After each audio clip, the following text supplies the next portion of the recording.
Hey guys, welcome to the YouTube channel of Wings Ekura.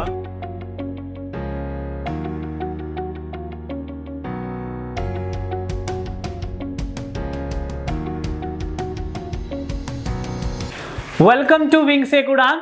My name is Rajesh Sharma.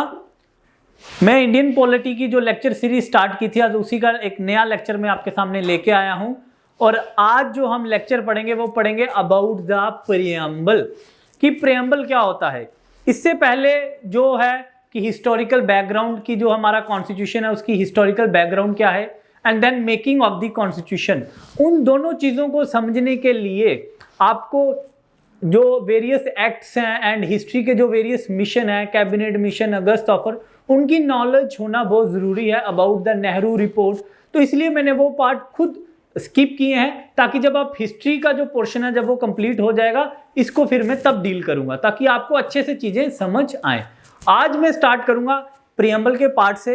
इस preamble में आज हम क्या क्या पढ़ेंगे। सबसे पहला जो होगा मेरा आपको बताने का कि व्हाट इज प्रियम्बल, कि एक्चुअल प्रियम्बल क्या होता है, उसकी क्या डेफिनेशन है, प्रियम्बल को क्या बोलते हैं हम। तो ये क्वेश्चन आपका आज पहले सबसे पहले एड्रेस होगा।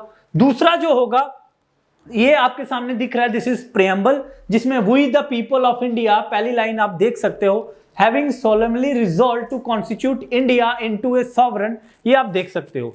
फिर इसके बाद जो नेक्स्ट क्वेश्चन होगा, that is very about the features of the preamble, कि प्रियम्बल के क्या क्या फीचर्स हैं, जिसमें हम पढ़ेंगे कि it is non justiciable part.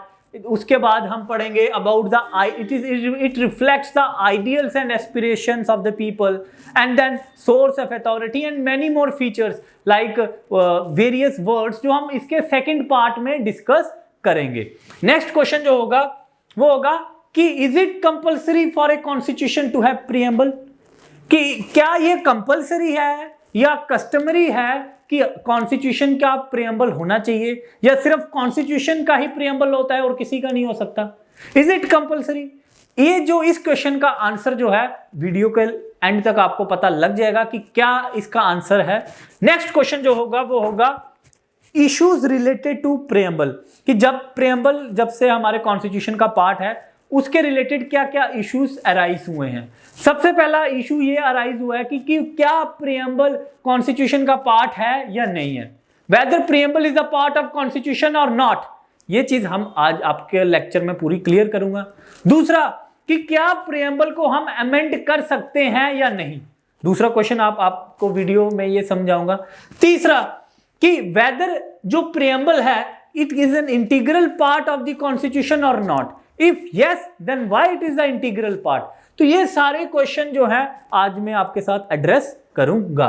Next, that is how Indian preamble is different from USA preamble. देखो, फर्स्ट रिटन कॉन्स्टिट्यूशन जो है वो है USA constitution. USA constitution also has preamble, Indian constitution also has preamble. How they both are different from each other. आप कहोगे कि sir आप हर lecture में यूएसए को क्यों घुसा लाते हो।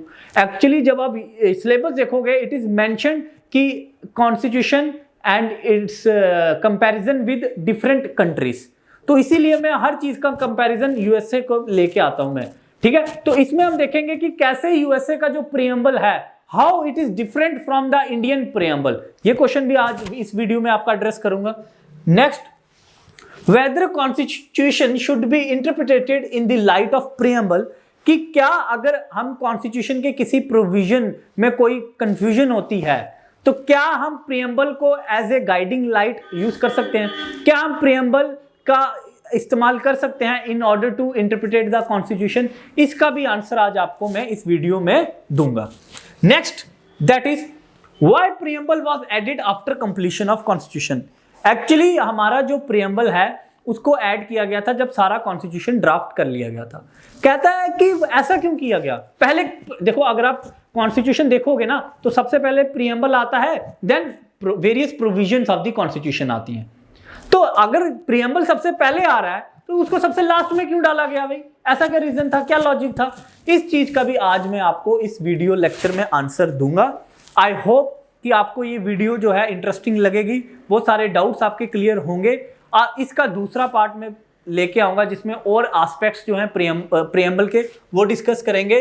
तो आई होप कि आपको ये लेक्चर अच्छा लगेगा। अगर आपको लेक्चर ये अच्छा लगेगा नीचे कमेंट बॉक्स पे कमेंट करके बताएं और मुझे भी मोटिवेशन मिलती रहेगी। चलो करते हैं स्टार्ट। सबसे पहला आता है क्वेश्चन कि व्हाट इज प्रीएम्बल, कि प्रीएम्बल क्या है। इस चीज को मैं सिंपल लैंग्वेज में समझाऊंगा। सपोज करो कोई लड़का है, उसके घर कोई रिश्ता लेके आता है किसी लड़की का। ये तो बड़ा खुशनसीब लड़का होगा कि जिसके घर किसी लड़की का रिश्ता आएगा। जो बंदा जो भी रिश्ता लेके आएगा उस लड़की का, उसके लड़के के घर वालों को क्या बोलेगा कि भाई लड़की कैसी है। वो 3 वर्ड्स यूज करेगा लड़की को डिस्क्राइब करने में। ऐसा सुना होगा आपने, कौन कौन से, कि भाई जो लड़की है वो बड़ी सुंदर है, कि लड़की बड़ी सुंदर है। दूसरा, जी लड़की बड़ी सुशील है। और तीसरा, जी लड़की बड़ी पढ़ी लिखी है। ये 3 वर्ड डिस्क्राइब बताएगा उसके बारे में या नहीं बताएगा कि जी मैं ये जो लड़की है ये बड़ी सुंदर है, जी सुशील भी है और पढ़ी लिखी है। ये 3 वर्ड डिस्क्राइब करेगा। अब इन 3 जो है इनसे क्या होगा, आपके दिमाग में एक पिक्चर बन जाएगी कि भाई लड़की कितनी सुंदर होगी। क्या वो कटरीना है, करीना है, दिमाग में पिक्चर बन गई ना। अब इस 3 वर्ड से आपको ये तो नहीं आइडेंटिफाई होगा कि भाई लड़की सुंदर ज्यादा है कम है, लड़की पढ़ी लिखी कितनी है, 8th पास है, 10th पास है, ग्रेजुएट है, IAS है, IPS है, KS है, क्या है, सिर्फ पढ़ी लिखी बोला उसने, बट डिटेल नहीं बताई। कितनी सुशील है ये तो शादी करने के बाद पता लगेगा। तो इसीलिए ये जो 3 वर्ड्स हैं ये डिस्क्राइब कर देंगे कि लड़की कैसी होगी, और इसी 3 वर्ड्स के डिस्क्रिप्शन से आपके दिमाग में एक पिक्चर बन जाएगी कि लड़की ऐसी होगी। अब इसी चीज को पॉलिटी एस्पेक्ट में लेके आओ। अब प्रीएम्बल जो है वो आ गया इन 3 वर्ड्स, और कॉन्स्टिट्यूशन आ गया उस लड़की की पिक्चर। अब मुझे बताओ क्या रिलेशन हुआ। प्रीएम्बल क्या हो जाएगा, कॉन्स्टिट्यूशन की पिक्चर, कि किसी भी कंट्री का कॉन्स्टिट्यूशन कैसा होगा। अगर उसको ब्रीफ में देखना है, जैसे 3 वर्ड्स में कि वो लड़की कैसी होगी उसको डिफाइन किया गया ब्रीफ में 3 वर्ड्स के थ्रू, उसी तरह किसी भी कंट्री का कॉन्स्टिट्यूशन कैसा होगा वो बताएगा preamble in brief. Means constitution कैसा होगा वो होगा प्रीएम्बल उसकी समरी होगी ना, या you can say it is an introduction और it is an essence of the constitution. क्यों? क्योंकि कॉन्स्टिट्यूशन जो है किसी कंट्री का वो कैसा होगा, वो एसेंस जो होगा वो प्रीएम्बल में होगा। वो इंट्रोडक्शन जो है कॉन्स्टिट्यूशन की, प्रीफेस जो है वो प्रीएम्बल रिफ्लेक्ट करेगा। Preamble also reflects the philosophy of the constitution. जिस तरह इन 3 वर्ड से लड़की का पिक्चर एक बन गई, उसी तरह किसी भी कंट्री का कॉन्स्टिट्यूशन क्या होगा, अगर आपको उसके बारे में जानना है तो आप प्रीएम्बल पढ़ोगे तो आपके दिमाग में उस कंट्री की पिक्चर बन जाएगी। जैसे इंडिया में हमारी कंट्री के पॉलिटिकल सिस्टम कैसा है, प्रीएम्बल पढ़ोगे आपको आइडिया हो जाएगा कि भाई सेकुलर है, डेमोक्रेटिक है, रिपब्लिक है, सॉवरन है। तो प्रीएम्बल के थ्रू आइडिया हो गया ना, एक पिक्चर बन गई। तो this is preamble. Means preamble is like an summary of the constitution, preamble is like an preface to the constitution, preamble is like an introduction to the constitution. तो I hope कि आपको preamble की definition clear होगी। जैसे एक जो constitutional adviser थे, that is N.A. Palkhivala, उन्होंने कहा था preamble is like an identity card of the constitution. जैसे जब हम स्कूल जाते थे या जॉब करते हैं तो हमारा एक आइडेंटिटी कार्ड होता है, उस आइडेंटिटी कार्ड पे हमारी डिटेल्स लिखी होती हैं। देखो वो जो हमारी डिस्क्रिप्शन है वो तो हमारी एक ब्रीफ है, एक समरी है ना, हमारी डिस्क्रिप्शन की वो समरी है। तो एक्चुअल में वो हमारा जो आइडेंटिटी कार्ड है वो क्या है, हमारी डिस्क्रिप्शन की समरी, बट डिटेल्ड क्या है, हम खुद। तो उसी तरह जो आइडेंटिटी कॉन्स्टिट्यूशन क्या हो गया, एक डिटेल्ड पार्ट, और उस कॉन्स्टिट्यूशन का आइडेंटिटी कार्ड क्या हो गया, प्रीएम्बल।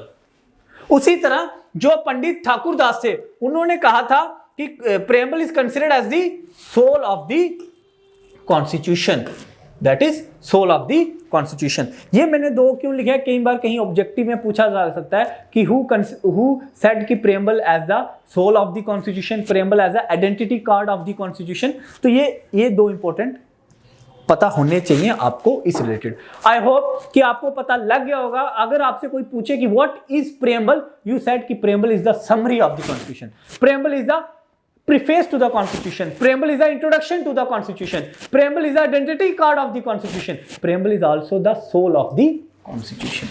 I hope कि आपको फर्स्ट पार्ट क्लियर हो गया कि what is preamble. अब हम दूसरे पार्ट में आते हैं कि what are the important features of preamble, कि प्रेम्बल के क्या इंपॉर्टेंट फीचर्स हैं। सबसे पहला इंपॉर्टेंट फीचर ये है कि preamble is non justiciable part. Non justiciable से क्या मतलब है ये मैं आपको बताता हूं। जैसे हम क्या कहते हैं कि जो फंडामेंटल राइट्स हैं हमारे, they are the justiciable part of the constitution. Justiciable part of the constitution से क्या मतलब है कि अगर आपका फंडामेंटल राइट वायलेट होता है, ठीक है, तो आप क्या कर सकते हो, डायरेक्टली कोर्ट जा सकते हो, इवन डायरेक्टली सुप्रीम कोर्ट जा सकते हो अंडर आर्टिकल 32। ये जो चीज होती है कि आप जो चीज आपकी वायलेट हो रही है उस चीज को एनफोर्स कराने के लिए आप डायरेक्टली कोर्ट जा सकते हो, इस चीज को बोलते हैं जस्टिशिएबिलिटी। अब मैंने कहा कि जो प्रेम्बल है it is non justiciable. Non justiciable means कि प्रेम्बल में जो चीजें लिखी हुई हैं, अगर प्रेम्बल है, प्रेम्बल जो है it is a non justiciable part, means you can not enforce preamble in the court. Means कि अगर प्रेम्बल वायलेट करता है कुछ या प्रेम्बल के रिलेटेड कोई भी कुछ होता है तो आप डायरेक्टली कोर्ट नहीं जा सकते, और इस चीज को बोलते हैं non justiciability in those cases where you can not approach directly to the court. Clear. अब दूसरा पार्ट आता है कि preamble reflects the ideals and aspirations of the people. क्या कहता है कि preamble reflects the ideals and aspirations of the people.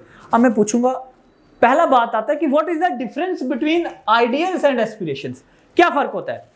देखो, एस्पिरेशन का क्या मतलब होता है कि व्हाट पीपल डिजायर फॉर, कि लोगों की क्या इच्छाएं हैं, लोगों की क्या डिजायर हैं। और आइडियल्स क्या होते हैं कि लोगों की विद रिस्पेक्ट टू इंडिया, कि इंडिया कैसा होना चाहिए, उनका क्या विजन है, किस रिलेटेड, जिसके थ्रू उनके जो भी डिजायर्स हैं वो पूरे हों। आइडियल्स एंड एस्पिरेशन का क्या फर्क है। एस्पिरेशन हो गया what people desire for, and ideals हो गए कि लोगों की विद रिस्पेक्ट टू स्टेट, किस तरह का स्टेट होनी चाहिए जिससे थ्रू उनके जो एस्पिरेशंस हैं वो पूरे हों। अब मुझे बताओ कि जो इंडिया है, इंडिया में लोगों की क्या डिजायर है, व्हाट आर देयर एस्पिरेशंस, क्या एस्पिरेशंस है लोगों की। लोगों की यही एस्पिरेशंस हैं कि क्या होना चाहिए, इक्वालिटी होना चाहिए, लिबर्टी होनी चाहिए, जस्टिस होना चाहिए। ये सारी क्या है लोगों की एस्पिरेशंस मीन डिजायर्स। अब मुझे बताओ इक्वालिटी कब होगी, अगर हमारी कंट्री क्या होगी, सेकुलर होगी, तभी तो इक्वालिटी होगी। अगर हमारी कंट्री सेकुलर होगी तो इक्वालिटी होगी, अगर हमारी कंट्री सेकुलर होगी तो लिबर्टी होगी, अगर हमारी कंट्री सेकुलर होगी तो देयर शुड बी जस्टिस। उसी तरह अगर हमारी कंट्री डेमोक्रेटिक होगी तो वो इक्वालिटी होगी, अगर हमारी कंट्री डेमोक्रेटिक होगी तो लिबर्टी होगी, अगर हमारी कंट्री डेमोक्रेटिक होगी तो वहां जस्टिस होगा। उसी तरह सॉवरन होगी, रिपब्लिक होगी। ये जो sovereign, republic, democratic, secular, these are ideals, कि क्या विजन होगा हमारा इंडिया के रिलेटेड, कि इंडिया कैसी कंट्री होनी चाहिए जिसके थ्रू हमारे एस्पिरेशंस, हमारी डिजायर्स पूरी हो। हमारी डिजायर्स है कि इंडिया में इक्वालिटी होनी चाहिए, हमारी डिजायर्स हैं इंडिया में लिबर्टी होनी चाहिए। बट वो डिजायर्स इंडिया कब पूरा करेगा, जब इंडिया एक सेकुलर कंट्री होगी, सोशलिस्ट। तो देयरफॉर ये सारी चीजें हैं ना प्रीएम्बल में। प्रीएम्बल में हमने पढ़ा कि we the people of India having solemnly resolve to give to ourselves कि there should be socialist, secular, ऐसा है ना। तो वो preamble what reflect, it reflects the ideals and aspirations of the people. This is the important feature of the preamble. I hope कि ये point भी आपको क्लियर हो गया होगा। अब नेक्स्ट पॉइंट देखो कि अब हम बात करते हैं सोर्स ऑफ अथॉरिटी की। जब आप प्रीएम्बल पढ़ोगे तो उस चीज से हम एक ये कंक्लूजन निकालते हैं कि एक्चुअल में जो कॉन्स्टिट्यूशन को जो पावर दी गई है वो पावर दी गई है किसके द्वारा, who is the source of authority to the power to the constitution. किन लोगों, किन्होंने कॉन्स्टिट्यूशन को पावर दी गई है, वो है we the people of India.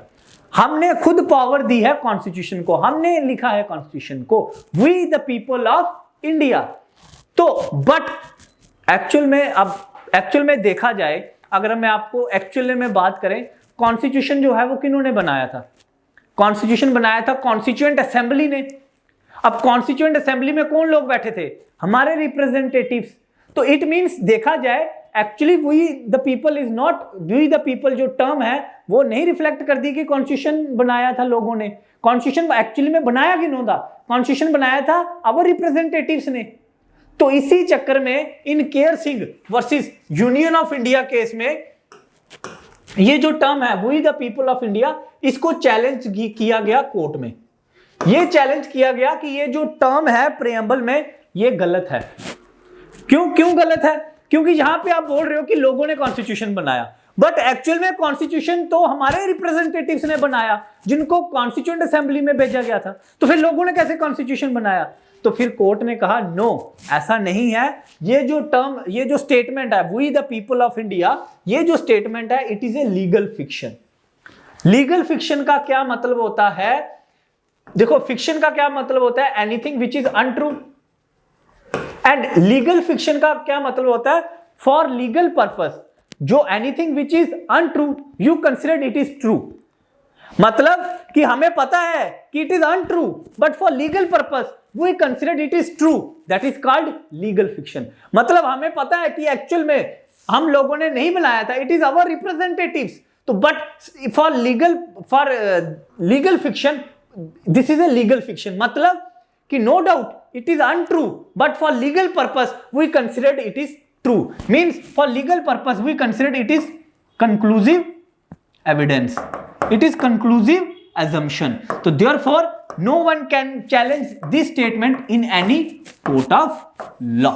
ये एक we the people of India के रिलेटेड एक केस गया था supreme court, that is Kehar Singh versus union of India case 1989, जिसमें जो प्रेएम्बल में स्टेटमेंट रेफर है कि we the people of India, जो रिफ्लेक्ट करता है कि कॉन्स्टिट्यूशन का जो सोर्स है वो है we the people. We people are the source of power to the constitution.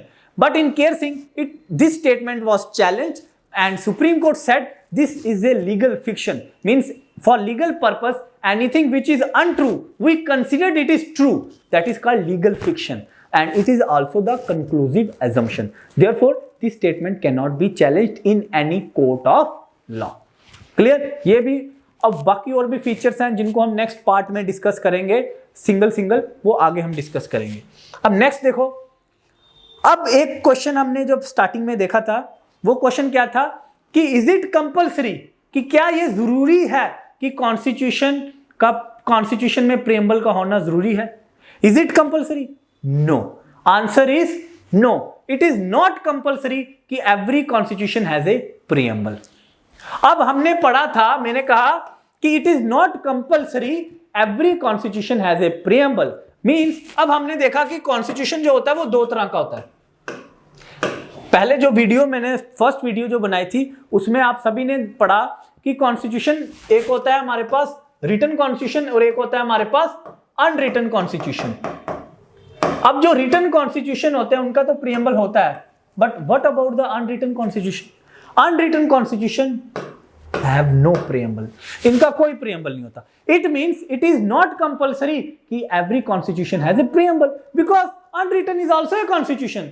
तो therefore unwritten constitution has no preamble, therefore it is not compulsory. Even अब मुझे बताओ कॉन्स्टिट्यूशन क्या होता है? कॉन्स्टिट्यूशन को हमने जब डेफिनेशन पढ़ी थी, मैंने कहा था कि कॉन्स्टिट्यूशन क्या होता है? It is the basic law, means कोई भी लॉ, बेसिक लॉ।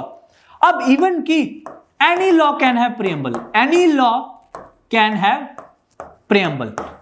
इसका क्या मतलब है मैं आपको एग्जांपल से समझाता हूं। जैसे आप सभी पढ़ोगे गवर्नमेंट ऑफ इंडिया एक्ट 1919।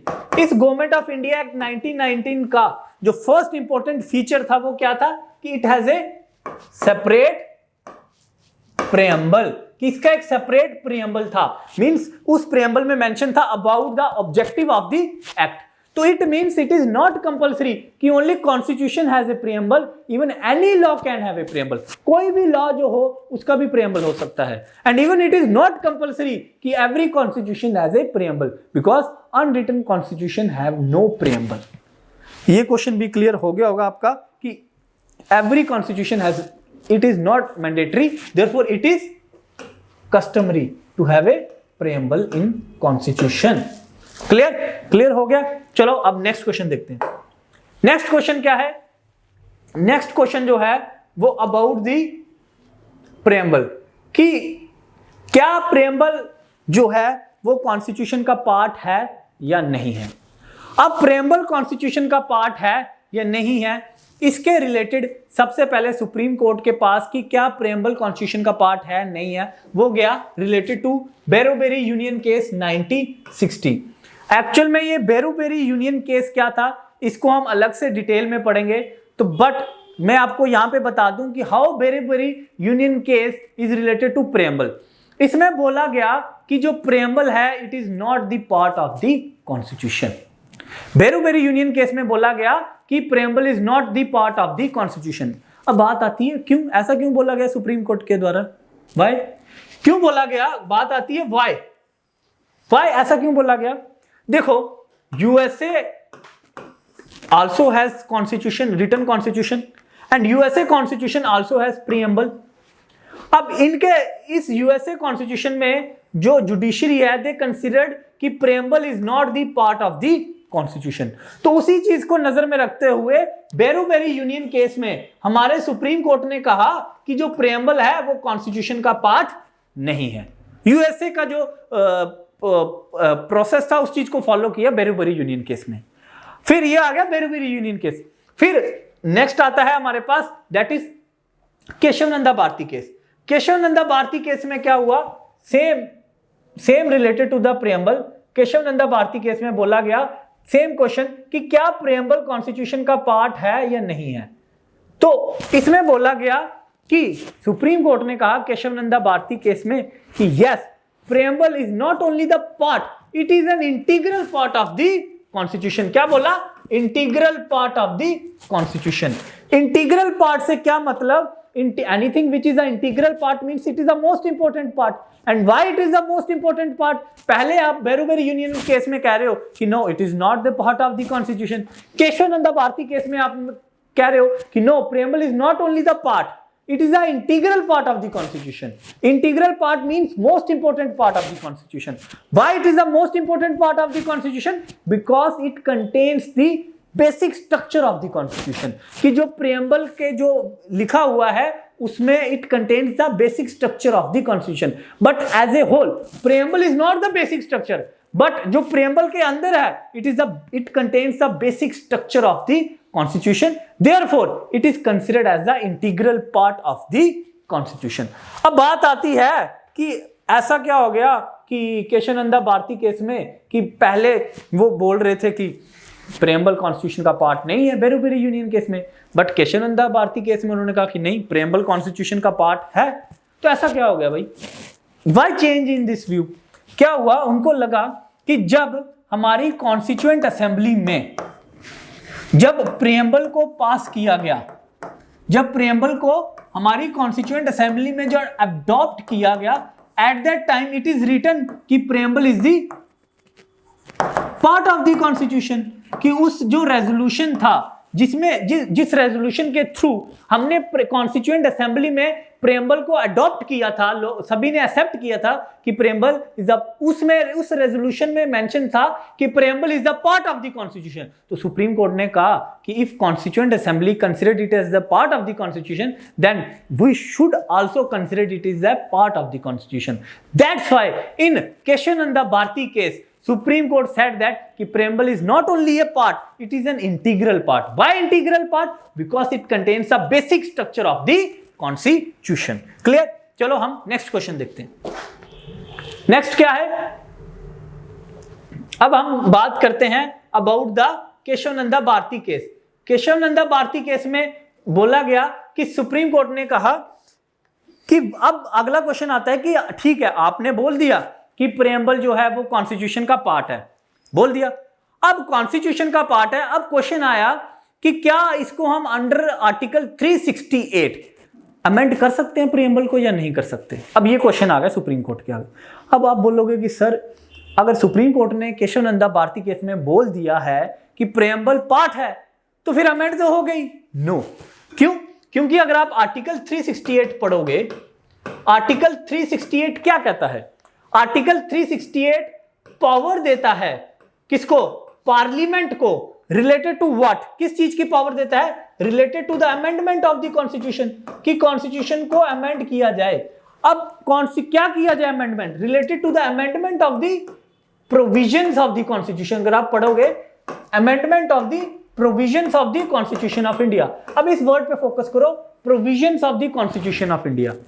अब ये जो प्रोविजंस मतलब होता है our articles, our schedules, but preamble declare किया गया कि प्रियम्बल तो पार्ट है, तो फिर ये तो इसके अंडर तो आएगा नहीं, क्योंकि प्रियम्बल तो पार्ट है, preamble is not the provision. तो आर्टिकल 368 में मेंशन है कि amendment of the provisions of the constitution, but preamble तो पार्ट है, तो then how we can amend the preamble.